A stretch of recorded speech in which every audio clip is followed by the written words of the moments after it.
Well, basically, I think the way we identify older people in general has changed a great deal. I don't think that I had really realized that I had arrived as a senior until something struck me. In other words, I had an eye-opening experience. Sí, siempre me ha gustado la gente mayor. Las amistades mías todas eran gente mayor. Well, I had the opportunity to be a caregiver for my mom who had Alzheimer's. And I saw firsthand there the situations with the elderly and some of the things that they were dealing with as far as medical care was concerned, as far as prescription situations, about the programs that were available for her when she moved in with me. But then I became one. Because I've been a person who's been very active most of my life, and even as I got into my 60s, I still was very active. So not only did I do Taekwondo at an advanced age, but I did a lot of physical activity, and I stayed involved with my medical practice. And 60 was considered old, and now you've got people living into 90 and 100. And so it's like the expression, 60 is the new 50, that kind of thing. Somehow I'm living in my life. I don't think myself as a senior citizen. I don't. And I've been most fortunate in the fact that I've been able to live in my own home because of some arrangements that I had made financially earlier to be able to purchase a place for me to be able to live. And I've been able to get wonderful medical care. Ya no se siente uno muy bien, que ya no es igual. I am senior citizen, but my emotional and psychological aspect of me is not senior citizen. It doesn't go with it. And anyway, that kind of things I'm thinking of. So. But when I got sick, it made me see, because my powers of concentration and function and all were diminished to the extent that I had to recognize that I was not the person that I used to be. Well, I mentioned that since there were more senior citizens, people are living longer, and that I think we have more weight as a group of the segment of the population of the country.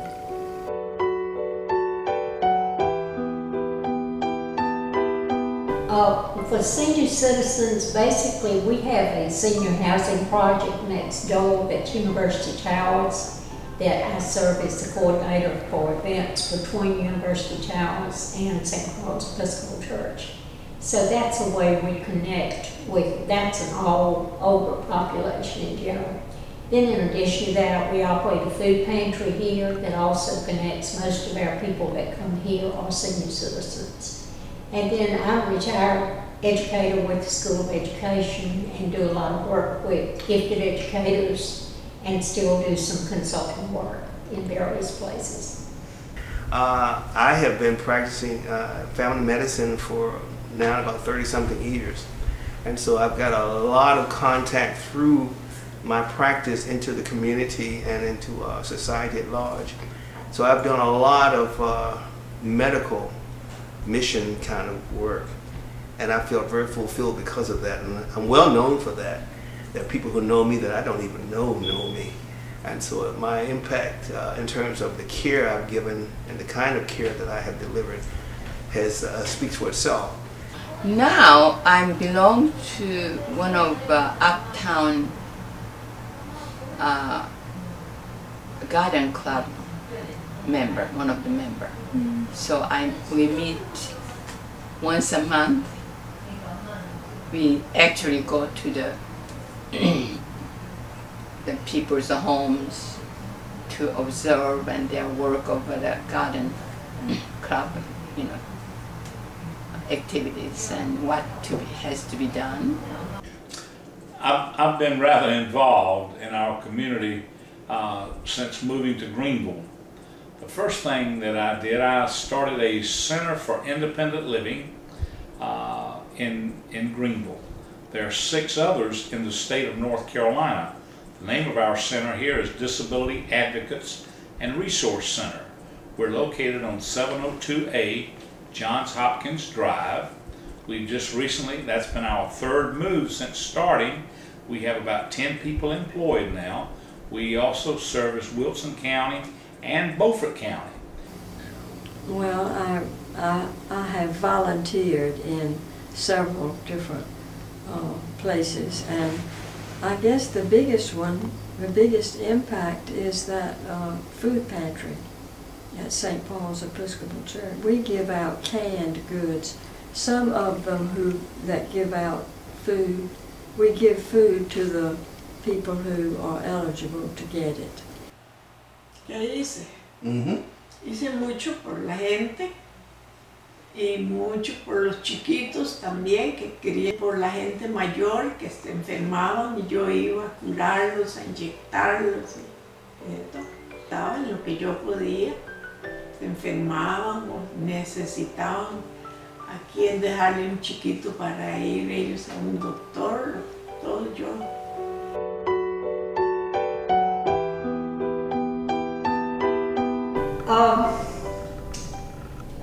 Personal hardships. I'm lucky enough that I don't really have any personal hardships, and people would be surprised when they heard me say that, because I am a cancer survivor. I've had breast cancer twice, and I also have an active leukemia condition. But part of that is learning to live differently and learning to cherish every day as it comes along. You know, what I hear from so many people is having trouble balancing their utilities, their drug prescription bills, their doctor's bills, their purchasing of food on very limited income. Most of them are retired people living on limited resources. All of my life, but I've noticed that there are times that I have to worry about negotiating stairs, and that's kind of difficult for seniors because we don't have the strength and endurance we used to have, and if we do have the will, we don't have the wherewithal to carry it out. So I think all of those things that allows us to continue to stay engaged as a part of a community are important, with in terms of access to public facilities and being able to get around when you go to hotels, having first floor room, those kind of things that help us to function better. One of my daughters is helping me financially, not all of them, partially, because my Social Security doesn't covers my need of expenses. Mainly the bills I have to pay, utility bills and the telephone bills. Tengo muchas dificultades, la vista, ya no tiene uno las mismas energías. Sí, se me olvidan las cosas. Ya no va teniendo uno igual la cabeza, memoria. If somebody can't drive, they have trouble getting food. I mean, they have to have somebody that'll come every week and take them to the grocery store or shop for them, and that costs more because you have to pay somebody to do that. Having to make decisions. Am I going to be able to eat? Am I going to be able to go to the doctor? Am I going to be able to get my medications? I have not experienced that thus far, but now since my last illness, and I'm now on dialysis 3 days a week, I've had to resign from some of my the boards that I've been on. I'm having to cut back on my job. I teach for Pitt Community College, a driver improvement program for people who get a speeding ticket. And but however, because of my illness, I've had to cut back for that. So my income has been adversely affected by my illness, and I see myself having to make provisions for my medications. And like I said, I've been on the phone with social workers trying to be able to get that done.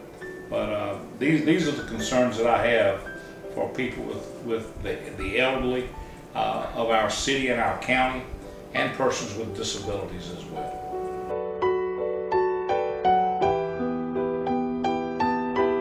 Some of the statistics that we're seeing in North Carolina is that by 2030, 71 of North Carolina's 100 counties are projected to have more people over 60 than they do than under the age of 17. So that's huge growth in our older population. And by 2030, 1 in 4 North Carolinians will be 60 years or older.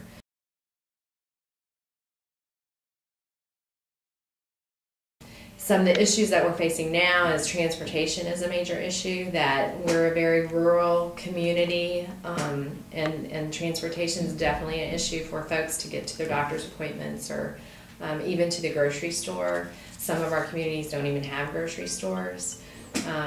Another issue is nutrition or food. We currently serve about 230 on our Meals on Wheels program. We have over 300 people on the waiting list. So those numbers are only going to increase. I think the communities need to, first of all, check on their senior citizens and make sure they're okay. We just had the hurricane, and a lot of, especially our homebound seniors that are on the Meals on Wheels program or on the waiting list, they don't have a support system, they don't have family here, and so as a community, I think the communities need to figure out who their critical people are in their communities and make sure that they're okay, especially during critical times like that. I also think communities could come together to just help provide services or care for those folks, to help provide meals for them in some way. And a lot of the communities are working on providing a safe and friendly community that's more walkable. A lot of the communities are looking at putting sidewalks in and those types of things so that folks can maneuver around, because transportation is an issue. So I really do see the communities starting to focus on some of these areas, but of course we still have a ways to go.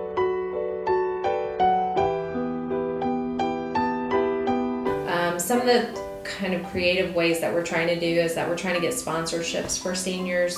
It costs about $1,000 per senior per year to feed one person per year. So we're trying to encourage church groups, social groups, civil groups, religious groups to take on a sponsorship of however many people that group can do. And so that's one kind of way we're trying to be creative and trying to find additional funding for to get the folks off of our waiting list. As we get older, we're past the point where we are worried about our career, because we sort of finished with that and have made our contributions. But there's still a place for us in the community, because sometimes elderly people are looked up to for their experiences and the wisdom that they have accumulated through life's experiences. And I think that instead of us thinking that we're no good now and we be pushed aside and not considered, instead of that, we should be able to see that this is still an opportunity now, because we have more time on our hands, that we can use that as an opportunity and as a resource to help enrich the community by volunteering our time. Most of these folks have lived their entire lives in Pitt County. They've contributed a lot to their communities. And so I think they've worked hard and they have contributed a lot, and that the communities, it'd be nice if they could give back to them. There's a lot of aid needed all over the world, but there's a lot of aid needed right here in Pitt County. And so I think people can look out their own back door and help out. Is learn from your background. Learn from your legacy. Learn from your grandmother, your grandfather, the things that have happened. It's no longer being taught in the schools, but the legacy that you have with your family, and to enjoy being around and understanding the influence and learn the wisdom that comes from the elderly, the things that they have been through.